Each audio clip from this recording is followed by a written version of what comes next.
The silver locket resting against her collarbone was warm, almost too warm, despite the October chill biting through the stained-glass windows of the Heritage Guild Gala. Eleanor Vance stood at the podium with her hands resting lightly on the polished wood. The spotlights above her hummed softly, and she could smell the arrangement of white roses placed just to her left, too sweet, almost cloying. Behind her, the massive windows of the Bradford Grand Hotel showed nothing but her own reflection and the dark shapes of bare trees against the night sky. She was wearing her mother's suit. Dove grey, tailored, the fabric slightly napped from years of careful storage. It still smelled faintly of lavender sachets. Eleanor had been 12 years old the last time her mother wore it, accepting an award very much like this one. 22 years ago. She kept that calculation to herself. The applause had faded now. People were settling back into their seats, the clinking of water glasses and the shift of silk and were filling the space where the clapping had been. Eleanor's eyes moved across the room automatically, scanning faces the way she'd been taught to do at charity functions since she was old enough to hold a tray of hors d'oeuvres. Trustees. Donors. The mayor's chief of staff. The woman who owned the art gallery on Franklin Street. And there, in the back, leaning against the pillar near the emergency exit. She knew the coat before she knew the face. Brown wool, thrift, the lining torn at the left pocket. She knew because she had offered to mend it once, and he had laughed and said he liked the way the wind found him there. Lucas. Her fingers drifted to the locket at her throat. It was a small thing, Victorian, purchased from an estate sale in Rhinebeck 10 years ago. She had told Robert it held a portrait of her mother. She had not lied, exactly. It *had held that portrait, for 8 years. Until April. The man at the podium cleared his throat. Winston P. Hargrove III, board president, 82 years old, his bow tie slightly crooked. Eleanor smiled at him, the smile she used for elderly donors, warm and patient, and he patted her elbow with papery fingers. Remarkable woman, Winston said to the room. Absolutely remarkable. Her late mother would be so proud. Eleanor kept smiling. Her face did not hurt. She had practiced this for decades. Robert appeared at her side as she stepped down from the podium. His hand found the exact spot on her elbow that Winston had touched, grip firmer now, proprietary. He smelled of expensive cologne and the single glass of scotch he allowed himself at these events. You were perfect, he murmured. His breath stirred the small hairs near her ear. Absolutely perfect. She knew what he meant. She had not stumbled. She had not said anything unexpected. She had not embarrassed him. Thank you, Eleanor said. Her voice came out exactly right. Warm, grateful, wifely. She did not look toward the pillar by the emergency exit. She did not need to. She could feel the weight of his attention across the length of the ballroom, warm as the locket against her skin. The reception moved into its second hour. Eleanor circulated, as expected. She asked about grandchildren, about summer homes, about recent surgeries. She accepted compliments with downcast eyes. She deflected questions about her own plans with gentle vagueness. We are just taking things season by season, she told Mrs. Albright, whose husband had made his fortune in commercial refrigeration. You deserve a rest, dear, Mrs. Albright said, her diamond earrings catching the light. All that work with the Literacy Foundation. And the Children's Hospital Wing. When do you ever stop? Eleanor smiled. She thought about the first Tuesday of every month, when she told Robert she had evening board meetings. She thought about the diner on Hudson Street, the booth in the back corner, the way Lucas always ordered coffee and never drank it, just let it cool while he talked. She thought about the locket. Warm. Still warm. I'll rest when the work is done, she said. A flash caught her eye. Not the strobe of the hired event photographer. Eleanor knew his rhythm by now, the predictable pattern of group shots and award presentations. This was different. Quicker. Almost furtive. Lucas had raised his camera. A vintage Leica, black chrome worn to silver at the edges. He was not photographing the podium or the donors or the massive ice sculpture in the shape of the Heritage Guild's logo. He was photographing her. Their eyes met across the ballroom. 60 feet of polished floor, 60 feet of conversations and clinking glasses and people who had known Eleanor Vance for 12 years and never once asked what she wanted. Lucas lowered the camera slowly. He did not smile. He simply looked at her, steady and certain, the way he always did. Eleanor's fingers found the locket again. She pressed the tiny catch on the side. Inside was not her mother's portrait. That miniature now lived in her nightstand drawer, wrapped in tissue paper, next to a book of poetry Lucas had loaned her in June. Instead, pressed flat and fragile against the aged silver, was a single maple leaf. Dried now, the red faded to brown, the edges curling. But still intact. Still whole. April 15th. A Tuesday. She had told Robert she was visiting her mother's grave. Instead, she had driven to the old house in Rye, the one her parents sold when she was 19. The key still worked. The backyard had been overgrown, the maple tree she'd climbed as a girl now massive, shedding seeds and leaves onto the uncut grass. She had buried something that day. Not the locket. Something else. Something she had never told anyone about, not even Lucas. But Lucas had been there. She hadn't known it then. She only learned later, much later, when he finally told her about the freelance job in Rye that Tuesday, the long walk he'd taken after, the woman he'd spotted in a forgotten backyard, her hands in the dirt. "You looked so sad," he'd said. "And so peaceful. I couldn't look away." The locket clicked shut. Eleanor looked up. Robert was speaking to Winston Hargrove now, discussing some investment opportunity, his hand still resting on Eleanor's elbow. His grip had loosened. He was no longer thinking about her. He was thinking about the money. She made a decision. Not a large one.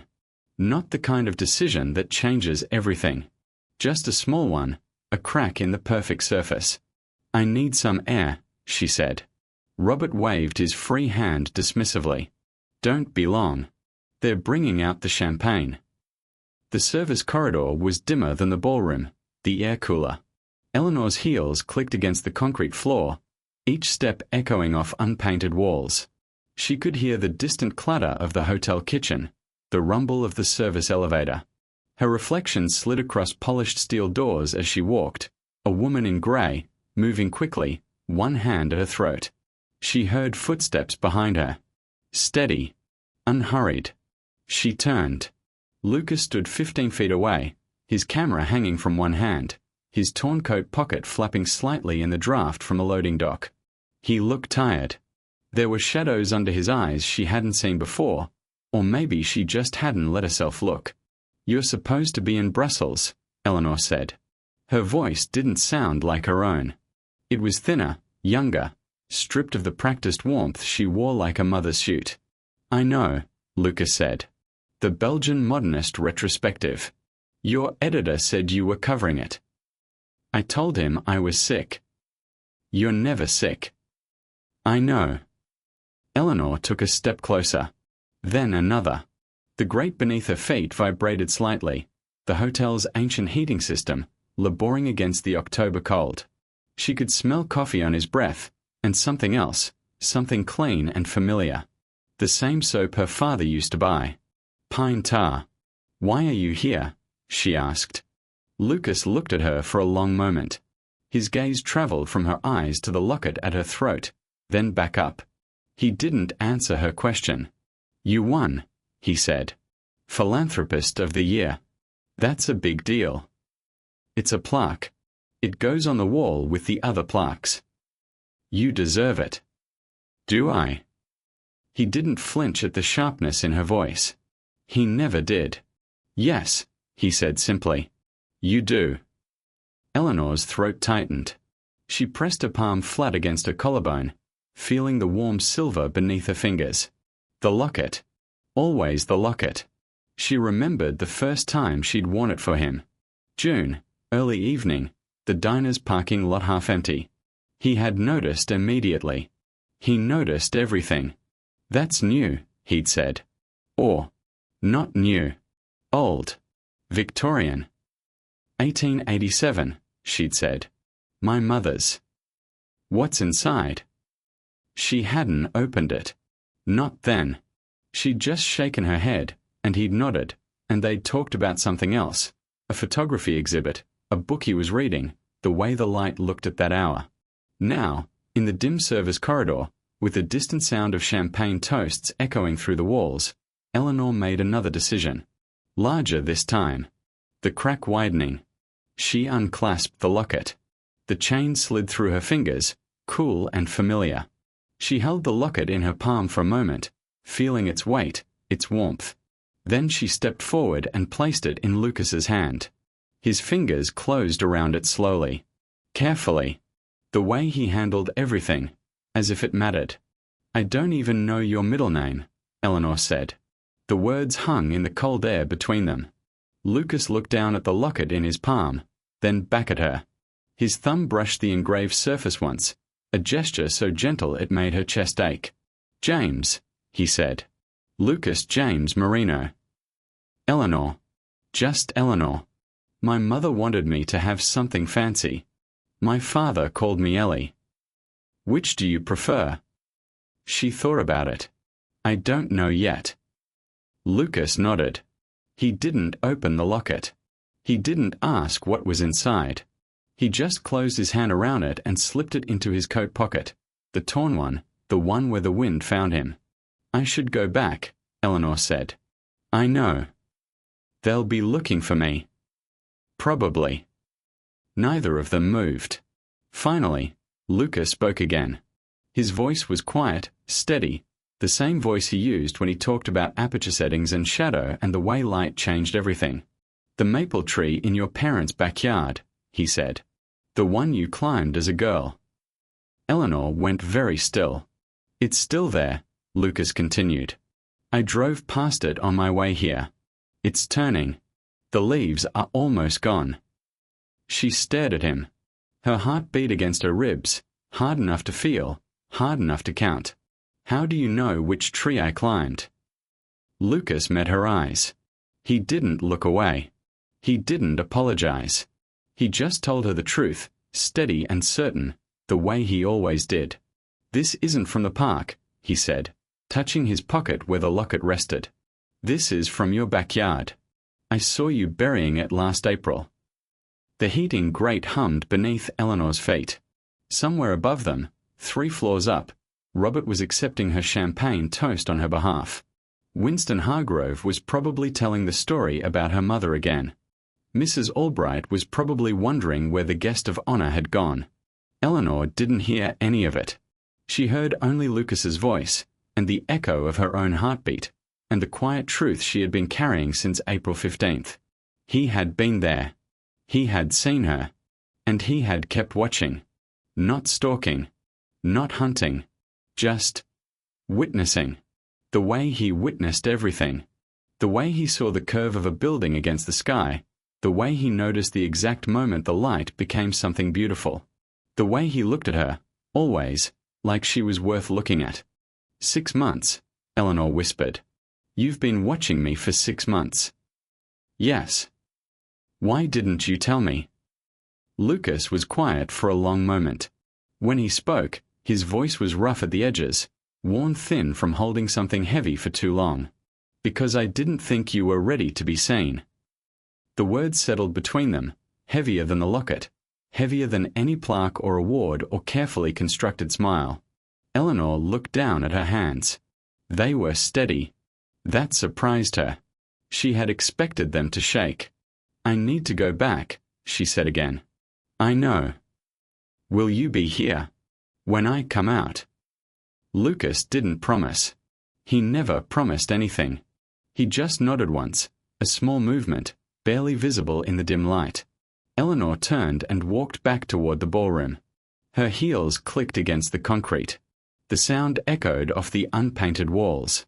She counted her steps, 23 to the door, 47 to the table where Robert was holding a champagne flute and laughing at something Winston had said. She took the glass. She smiled. She thanked people for coming. The locket was gone. Her collarbone was bare.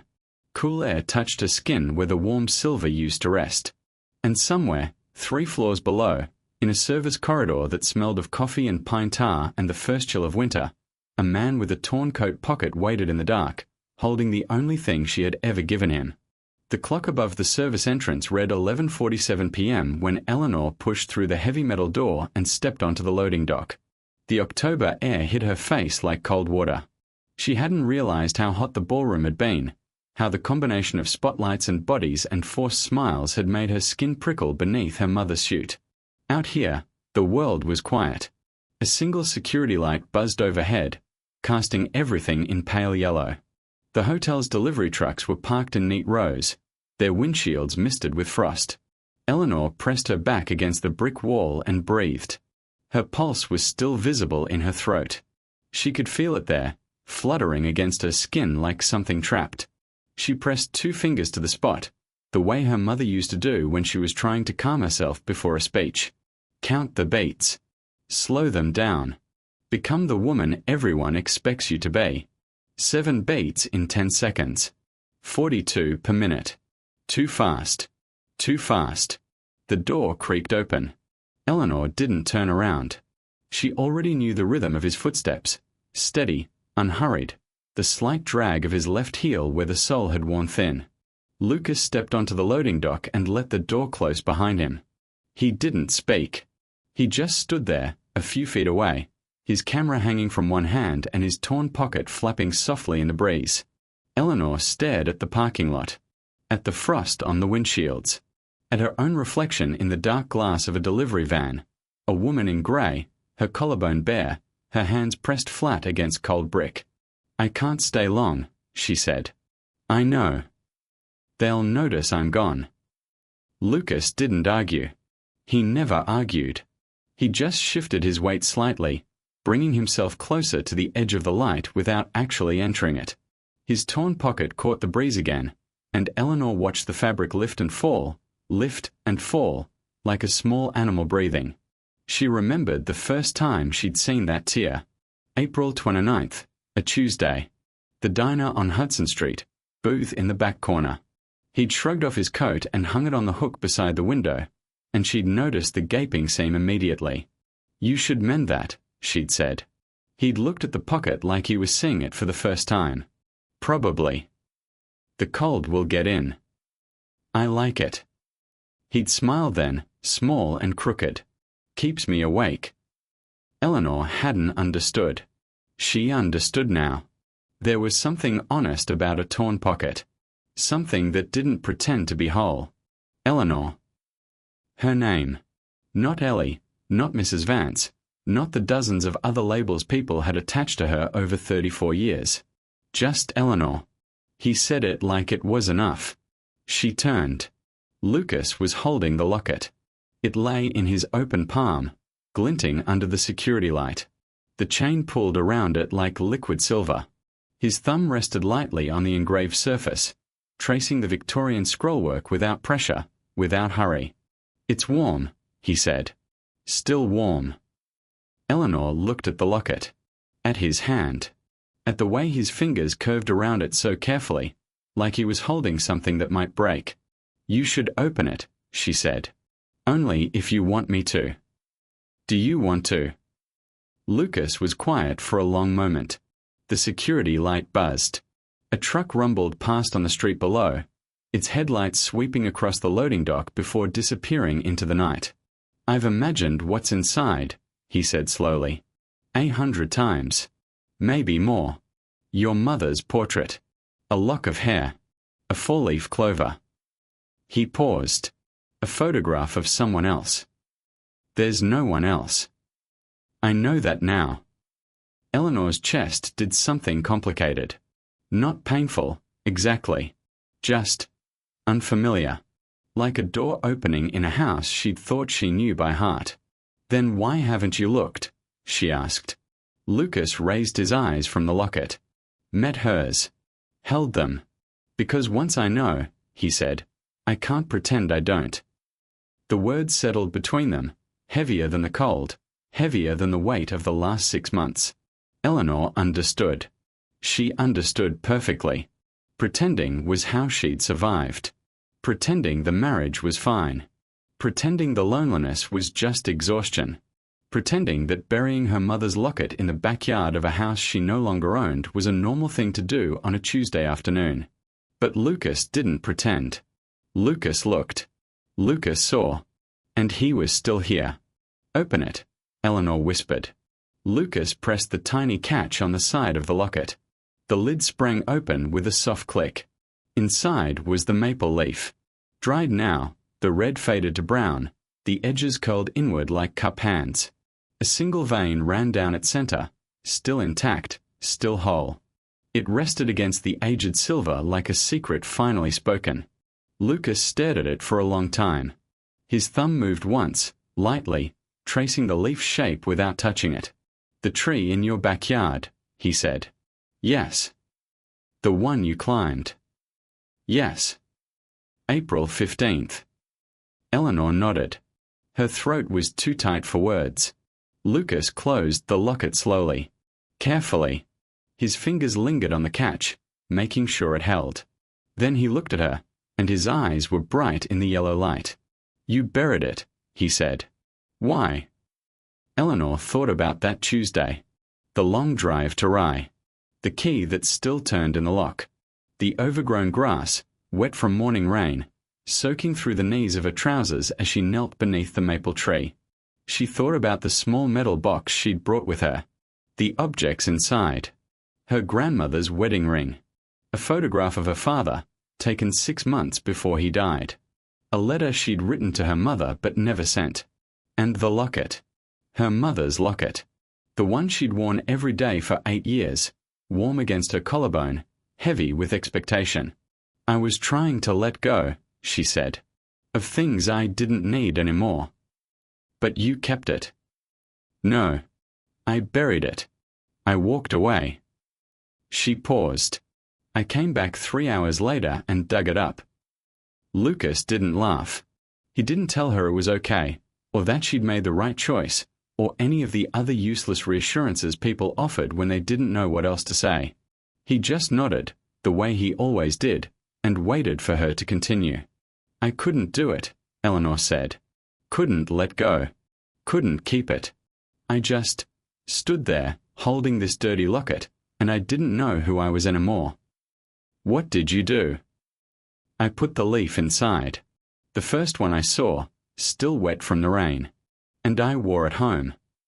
She touched her collarbone, the bare skin where the locket used to rest. "I told myself it meant something new. A fresh start. But it was just another thing to hide." The security light flickered. Somewhere inside the hotel, a door slammed, distant and unimportant.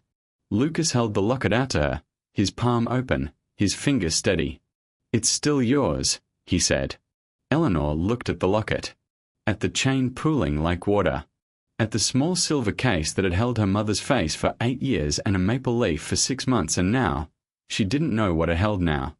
"I gave it to you," she said. "No. You asked me to hold it." He paused. "There's a difference." Eleanor didn't take the locket. She reached out instead and touched his wrist. His pulse beat against her fingertips, steady and strong.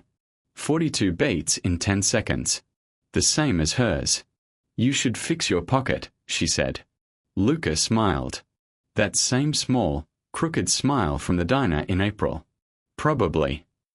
The cold will get in." "I like it." She almost laughed. Almost. The sound caught in her throat and came out as something else, something softer, something she'd never heard herself make before. "I should go back," she said. "I know. Robert will be looking for me." Lucas nodded. He didn't move. His wrist was still warm beneath her fingers, his pulse still steady, his eyes still holding hers in the buzzing yellow light. Eleanor became aware of her body in small pieces. The cold brick against her back. The ache in her heels from 4 hours of standing. The faint scent of coffee on Lucas's coat. The way her thumb was moving, slow circles on the inside of his wrist. She pulled her hand back. Folded both arms across her chest. Became Eleanor Vance, Philanthropist of the Year, wife of Robert, daughter of Margaret, wearer of dove-grey suits and perfect smiles. "I'll be at the diner on Tuesday," Lucas said. "Same time." I have a board meeting. I know. He slipped the locket into his torn pocket. The fabric sagged slightly under the weight, but held. He didn't ask for her answer. He just turned and walked toward the stairwell, his footsteps steady, his camera swinging gently from one hand. Eleanor watched him go. Watched the door close behind him. Watched the empty space where he'd been standing. The security light buzzed. The frost on the windshields thickened. Somewhere above her, 3 floors up, the Heritage Guild Gala was winding down, champagne glasses being collected, coats being retrieved from the cloakroom. Eleanor pressed her fingers to her collarbone. Cool skin. Bare skin. No warm silver. No hidden leaf. No weight. She should go back. She should find Robert, smile at the remaining guests, accept the plaque they'd engraved with her name. She should drive home in the passenger seat of his Mercedes, listening to him critique the event, and lie awake at 3 a.m. counting ceiling cracks. She should. Eleanor walked to the edge of the loading dock and looked down at the street below. Empty. Quiet. A single paper cup skidded across the pavement, pushed by the wind. She thought about the locket in Lucas's pocket.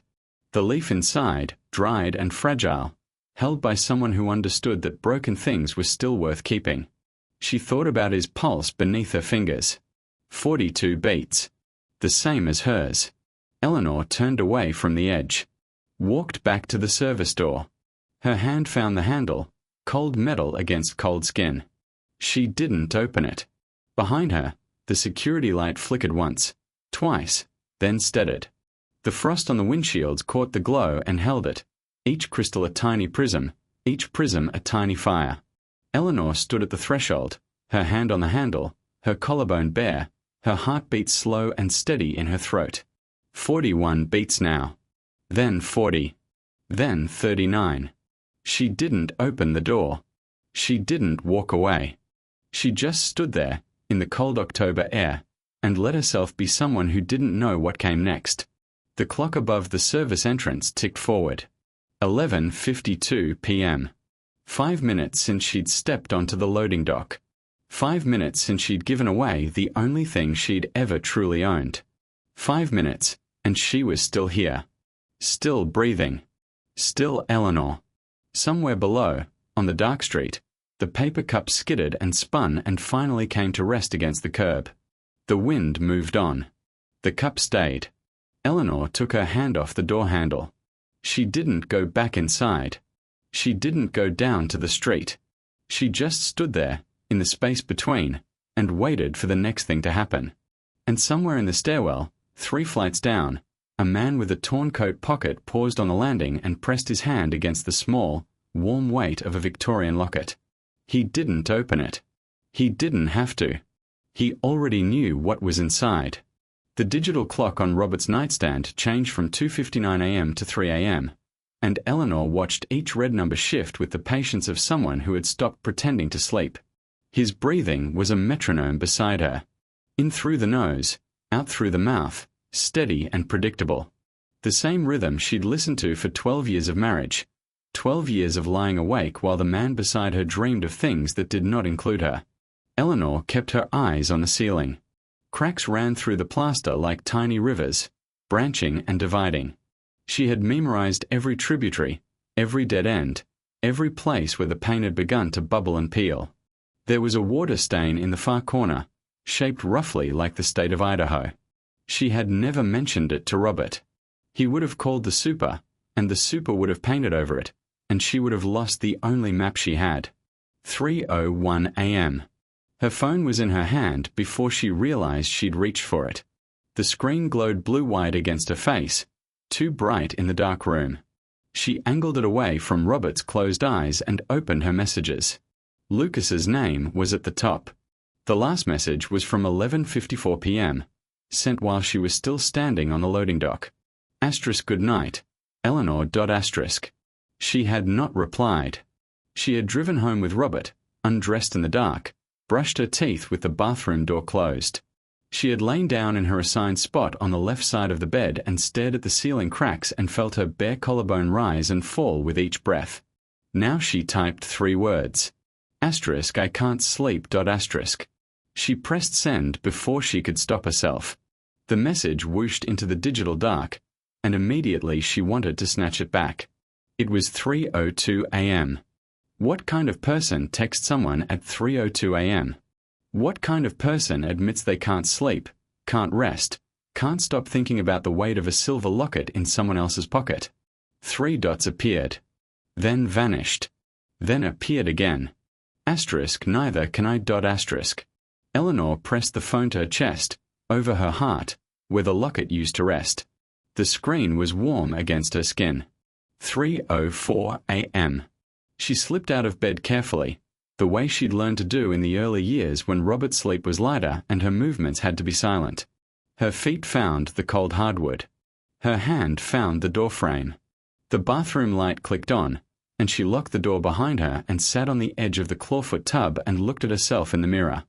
The woman who looked back at her was not a villain. She had always expected, somehow, that the moment she truly saw herself clearly, there would be something dark there. Something ugly. Something that justified the careful distance Robert kept, the way he spoke to her like she was a valuable asset rather than a wife, the way he touched her elbow instead of her hand. But the woman in the mirror was just tired. Just 34 years old, with fine lines around her eyes and a small scar above her left eyebrow from falling out of the maple tree when she was 8. Just someone who had spent 2 decades curating every room, every event, every smile, and owned none of it. Not the house.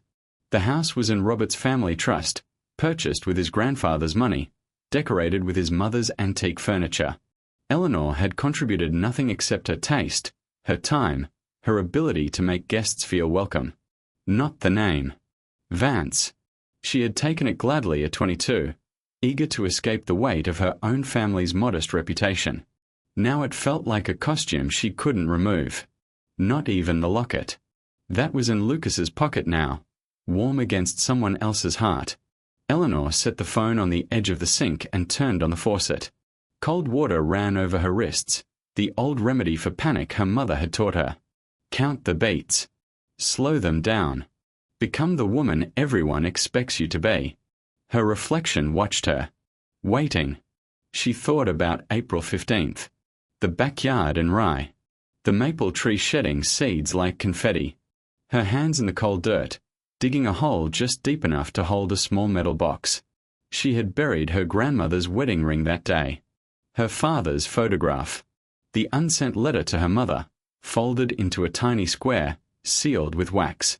She had buried the life she was supposed to have, the marriage she'd hoped for, the children she'd stopped wanting 3 years in. And then she dug up the locket, put a wet maple leaf inside, and worn her home. Why? The question sat in her chest like a stone. She had asked herself 1,000 times since April. She had never answered honestly. Because she was a coward. That was the easy answer. Too afraid to leave, too afraid to stay, so she split herself in two and let each half pretend the other didn't exist. But that wasn't true. Eleanor knew it now, sitting on the edge of the tub at 3:07 a.m., cold water running over her wrists. She wasn't afraid of leaving. She was afraid of not being missed. The thought rose up from somewhere deep, somewhere she'd locked away years ago, and Eleanor pressed both hands over her mouth to keep the sound inside. All those years. All those perfect smiles and perfect events and perfect, careful conversations. She had stayed because leaving meant admitting that no one would notice she was gone. Robert would hire someone to manage the household. The Heritage Guild would find another philanthropist of the year. The world would continue without her, seamless and untroubled, like a stone dropped into deep water. She had stayed because she didn't think she was worth looking for. Her phone buzzed against the porcelain sink. Eleanor snatched it up, grateful for the distraction, grateful for anything that would pull her away from that terrible, shimmering truth. Lucas had sent a photograph. It was her. Standing on the loading dock, back against the brick wall, one hand pressed to her bare collarbone. The security light caught the side of her face, illuminated the small furrow between her brows, the slight parting of her lips. She looked uncertain, vulnerable, real. Asterisk, this is how I see you, asterisk, the message said. Asterisk, not perfect. Just real. Asterisk. Eleanor zoomed in on the photograph. Looked at her own face as if seeing a stranger. The woman in the image wasn't Eleanor Vance, Philanthropist of the Year. She wasn't Mrs. Robert Vance. She wasn't anyone's daughter or wife or carefully managed asset. She was just a woman standing in the cold, trying to decide who she wanted to be. Eleanor typed slowly, one letter at a time. Asterisk, why were you watching me? Asterisk. 3 dots appeared. Stayed for a long time. Then. Asterisk, because I saw you bury that box in April. And I couldn't stop thinking about what else you might be hiding. Asterisk. Asterisk, what did you see? Asterisk. Another long pause.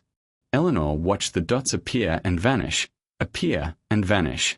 Her heart beat against her ribs, hard enough to feel, hard enough to count. Asterisk, you knelt in the dirt for 23 minutes. You didn't cry. You just dug. And when you put the box in the hole, you said something. I couldn't hear the words. But I saw your lips move. Asterisk. Asterisk, what did I say? Asterisk. Asterisk, it looked like I forgive you. But I don't know who you were talking to. Asterisk.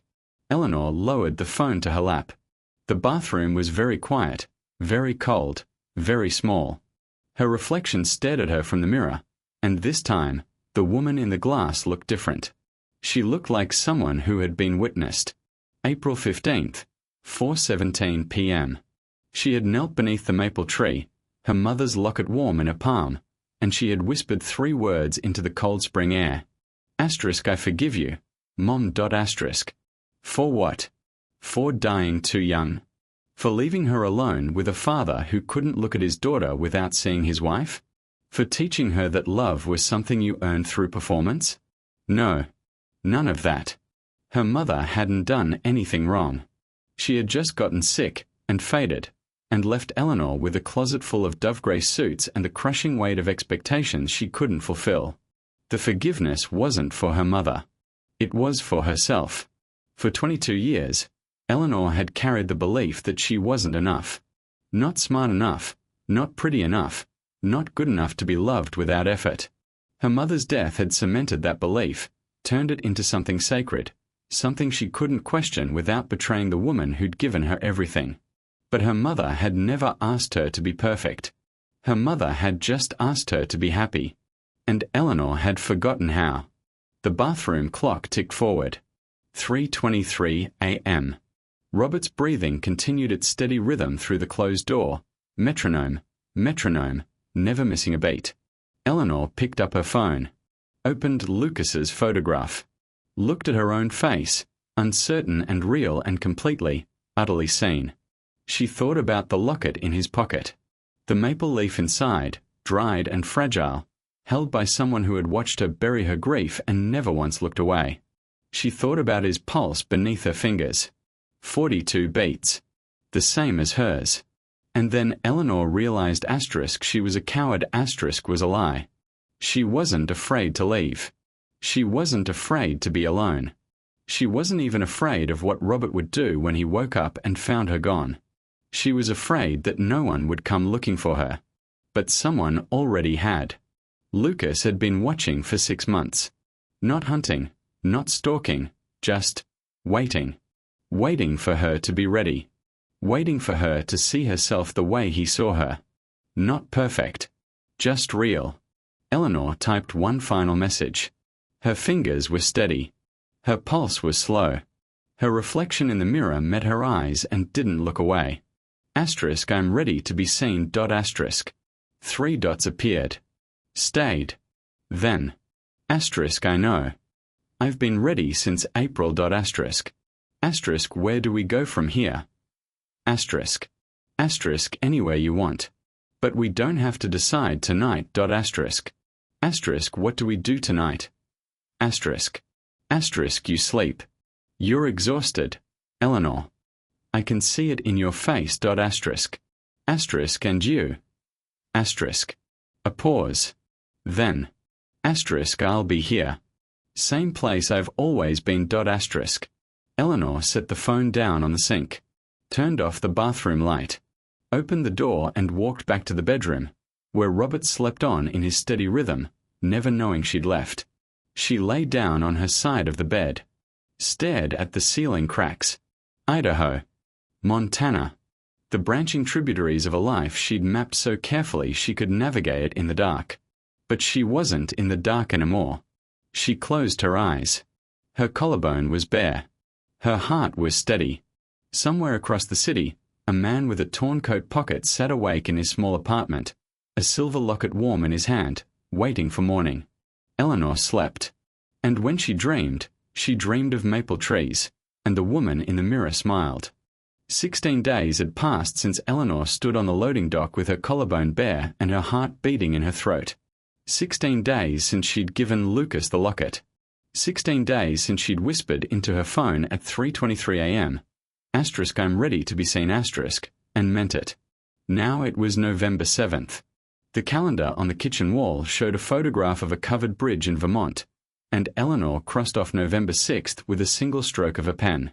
16 days. She had counted every single one. Robert was in Chicago for a conference. He'd left that morning at 6:47 a.m., his leather suitcase rolling behind him, his cologne lingering in the front hallway long after the door closed. He'd kissed her cheek, the left one, always the left one, and told her he'd be back Sunday. "Don't wait up," he'd said. She never did. The house settled into silence around her.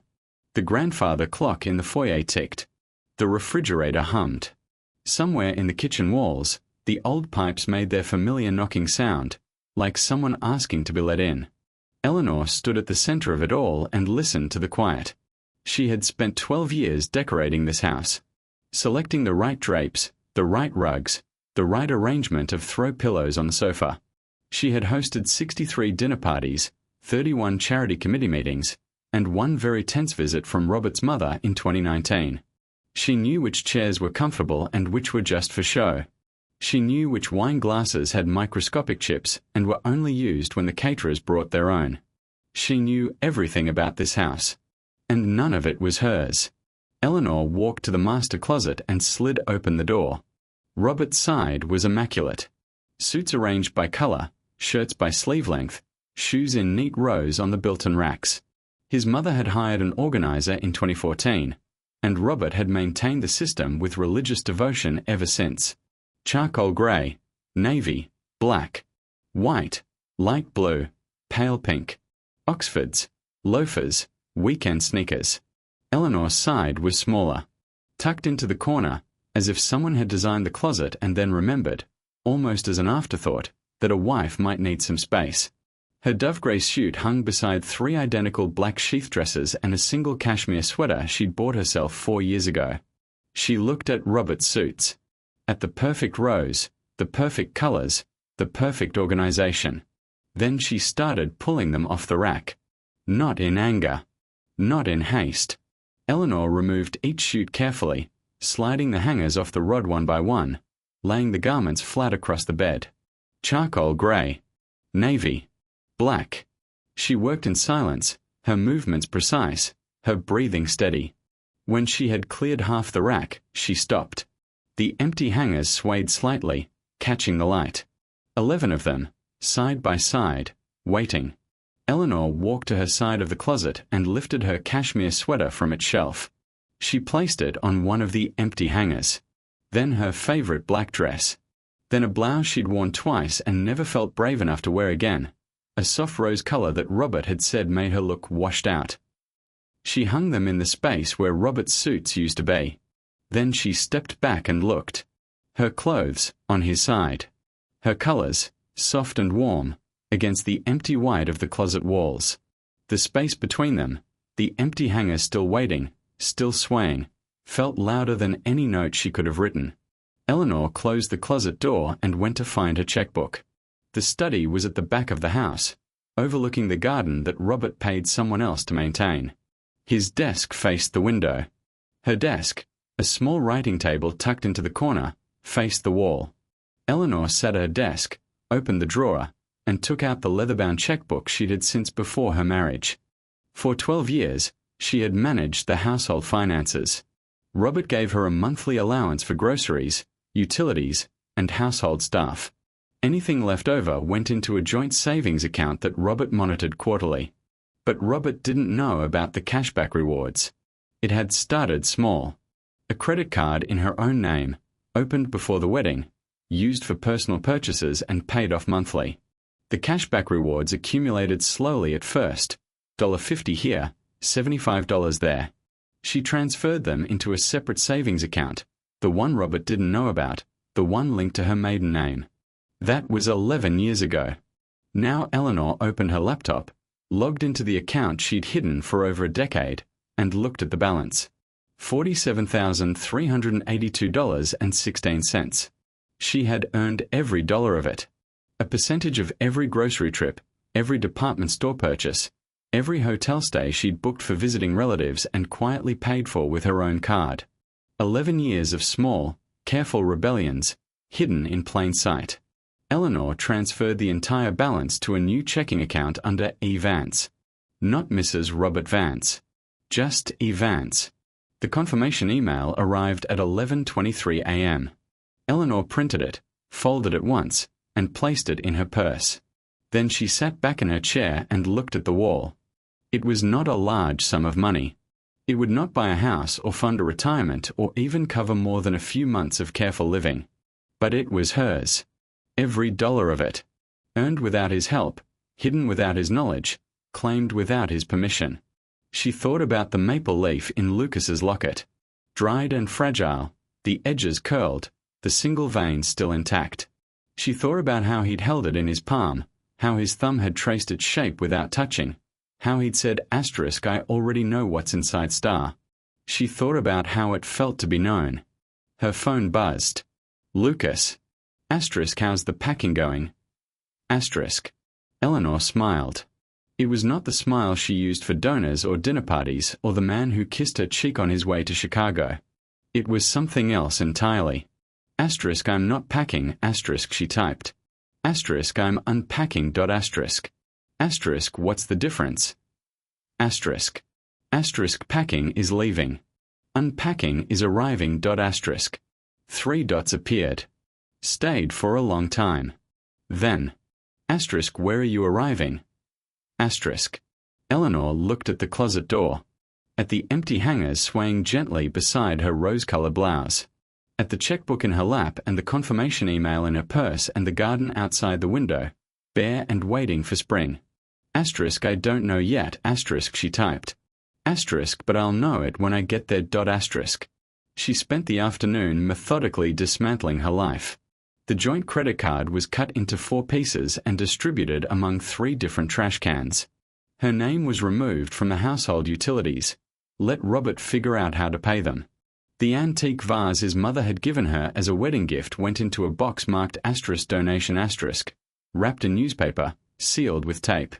At 4:47 p.m., Eleanor stood in the center of the living room and surveyed her work.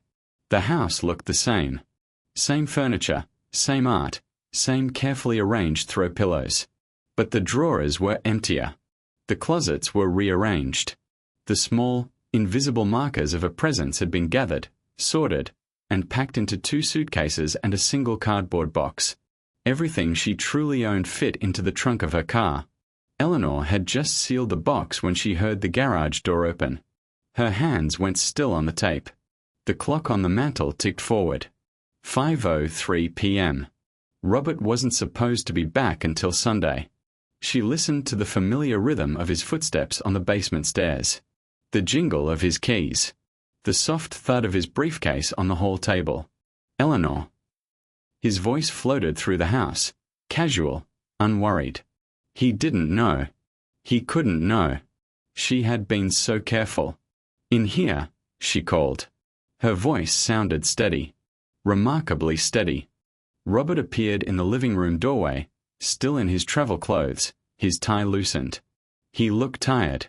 His eyes swept across the room, the furniture, the art, the throw pillows, and registered nothing unusual. Conference ended early, he said. Thought I'd surprise you. He smiled. It was a handsome smile, practiced and confident. The same smile she'd fallen in love with at 22, before she understood that it was a performance. Surprise, Eleanor said. Robert's gaze landed on the cardboard box at her feet. His smile faltered, just slightly, just at the edges. What's that? Donations. Eleanor's voice remained steady. Spring cleaning. It's November. I'm early. Robert looked at her for a long moment. His eyes moved across her face, searching for something, she didn't know what. A crack. A tell. A reason to be suspicious. Eleanor looked back at him, and for the first time in 12 years, she did not arrange her features into the expression he expected. I'm going to get some air, she said. I'll be in the garage. She didn't wait for his response. The garage was cold. November had settled into the concrete floor, the bare walls, the windshield of her car. Eleanor stood by the driver's door, her keys in her hand, and tried to remember how to breathe. She heard him before she saw him. His footsteps on the concrete, slower now, heavier. He stopped a few feet behind her. You're leaving, Robert said. It wasn't a question. Eleanor turned. He stood between her and the house, his silhouette blocking the light from the doorway. His face was unreadable, composed into the same careful neutrality he wore during business negotiations. Yes, she said. I see. A pause. Is there someone else? The question hung in the cold air between them. Eleanor thought about Lucas. His torn coat pocket. His steady gaze. The way he'd said asterisk, I already know what's inside asterisk, and meant it. No, she said. There's just me. Robert's jaw tightened. He didn't move. He didn't touch her. He knew better than to leave marks. But his voice shifted, dropping into something harder, something she recognized from years of watching him negotiate with suppliers who dared to raise their prices. You'll be the one who left, he said. Not the one who pushed. The words landed exactly where he intended. For 12 years, this was how he'd kept her in place. Not with threats or violence, nothing so crude. Just the careful, constant implication that she was the one who failed. That leaving would prove what he'd always suspected, that she was selfish, ungrateful, incapable of commitment. Eleanor looked at him, at his perfect suit and his loosened tie and his hands, hanging empty at his sides. You should have made me want to stay, she said. Something flickered across his face. Surprise, maybe. Or recognition. Or the brief, uncomfortable realization that he had lost control of a situation he believed was permanently under his command. Then it was gone. His expression smoothed over, neutral and untroubled. This is a mistake, he said. Probably. You'll regret it. Maybe. He waited. She didn't fill the silence. She didn't apologize. She didn't offer him the reassurance he was clearly expecting, the familiar dance of conflict and resolution that had defined their marriage from the beginning. The cold seeped through the soles of Eleanor's shoes. Her fingers tightened around her keys. Her car waited beside her, trunk packed, tank full, engine cold but ready. Robert took a step back. Then another. He was not blocking the doorway anymore. If you walk out that door, he said, don't bother coming back. Eleanor opened the driver's door.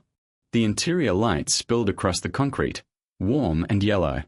She placed one hand on the doorframe, then paused. I won't, she said. She didn't look back as she pulled out of the garage. She didn't look back as she turned onto the familiar street, past the familiar houses, the familiar trees, the familiar life she was leaving behind. She kept her eyes forward and her hands steady on the wheel and her breath moving slowly in and out of her lungs. At the end of the driveway, she stopped. Lucas was waiting. He stood on the sidewalk, his camera bag over one shoulder, his torn coat replaced with a clean one, navy blue, new, the tags probably still in the pocket. He had walked here. His breath misted in the cold November air, and his hands were shoved deep in his coat, and his face was very, very still. Eleanor lowered the window. Cold air rushed into the car, sharp and clean. Lucas raised his hand. Not to wave. Not to stop her. He raised his hand to show her what hung around his neck, beneath his collar, resting against his chest.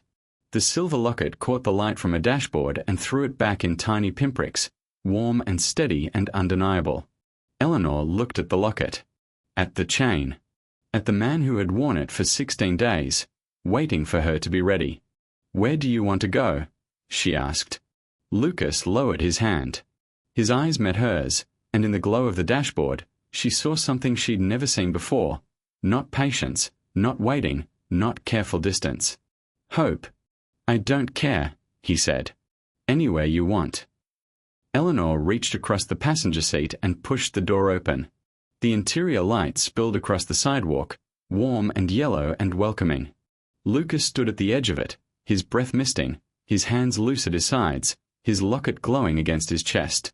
He didn't hesitate. He got in the car, closed the door, and let Eleanor decide where to go.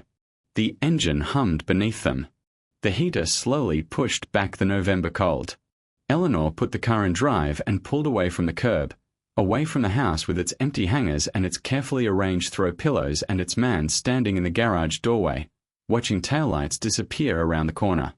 She did not look back. Lucas was quiet beside her.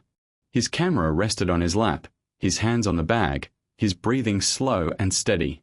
Through his open coat, she could see the locket rise and fall with each breath. "It's warm," he said. "Still warm." Eleanor kept her eyes on the road. Her collarbone was bare. Her hands were steady. The future stretched out before her, dark and uncertain and completely, terrifyingly open. "Good," she said.